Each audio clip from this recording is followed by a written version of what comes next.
ನಾನು ಹುಬ್ಬಳ್ಳಿಯಲ್ಲಿ ಮಾತಾಡಿದ್ದು ನೆಕ್ಸ್ಟ್ ಡೇ ಅಲ್ಲಿ ಬೆಂಕಿ ಹತ್ಕೊಂಡಿದ್ರೆ ಹೋಗ್ತೀನಿ. ಸೈಲೆಂಟ್ ಆಗಿತ್ತು ನೆಕ್ಸ್ಟ್ ಡೇ. ಇವತ್ತು ಬೆಳಗಿಂದ ಯಾಕೋ ನ್ಯೂಸ್ ಆಯಿತು. ನನಗೆ ವಿಚಾರನೇ ಗೊತ್ತಿಲ್ಲ. ನ್ಯೂಸ್ ಸಿಕ್ಕುತ್ತಾ ಕೇಳಿದ್ರು ಯಾರೋ ಹಿಂಗೆ ರಿಯಾಕ್ಟ್ ಮಾಡಿದಾರಂತ. ಈಗ ನಾನೊಂದು ಪ್ರಶ್ನೆ ಕೇಳ್ತಾ ಇರೋದು, ದಯವಿಟ್ಟು ಹೋಗಿ ಅವ್ರಿಗೆ ಕೇಳ್ಕೊಂಬನ್ನಿ, ನೀವು ಯಾರಿಗೆ ಹೇಳಿದ್ದು ಅಂತ. ನಮಗೆ ಅಂತ ಹೇಳಿ ನಾನು ಅದಕ್ಕೆ ಕರೆಕ್ಟಾಗಿ ಏನು ಉತ್ತರ ಕೊಡಬೇಕೋ ಕೊಡ್ತೀನಿ. ಯಾರ್ದೋ ಸ್ಟೇಟ್ಮೆಂಟಿಗೆ ನನ್ನ ಹತ್ರ ಪ್ರಶ್ನೆ ಕೇಳೋದು ತಪ್ಪಾಗ್ಬಿಡುತ್ತೆ. That means you are disrespecting me. Please ask that person who they meant. ಇವಾಗ ಅವ್ರು ಯಾರಿಗೆ ಹೇಳಿದವರ ಪಾಪ, ಅವ್ರಿಗೆ ಏನು ನೋವಿದೆಯೋ ನನಗೆ ಗೊತ್ತಿಲ್ಲ. ನನ್ನ ಬಗ್ಗೆ, ನಲ್ಪಾಡ್ ಬಗ್ಗೆ, ರಾಜಗೌಡ್ರ ಬಗ್ಗೆ ಅಂತ ನಾವ್ಯಾಕೆ ಅನ್ಕೋಬೇಕು? ಕೇಳಿ. ಇಷ್ಟು ಕ್ಯಾಮ್ರಾ ಇದೆ, ಇಷ್ಟು ತಾಕತ್ತಿದೆ. ನಾನಂತೂ ಹೇಳಿದೆ ನಾನು ಯಾರಿಗೆ ಹೇಳಿದ್ದು ಅಂತ. ಹೇಳಿಸಿ. ನಮ್ದೇ ಅಂತ ತಗೊಂಡ್ರೆ ನಾವು 3 ಜನನೂ ಬರ್ತೀವಿ ಉತ್ತರ ಕೊಡೋಕ್ಕೆ.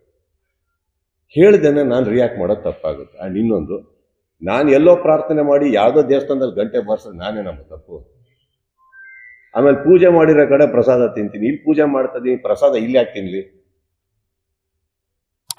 Answer is right there. Go and ask with due respect. ನಮಗೆ ಹೇಳಿದ್ದು ಅಂತಂದರೆ ಖಂಡಿತವಾಗ್ಲೂ ಉತ್ತರ ಕೊಡ್ತೀನಿ.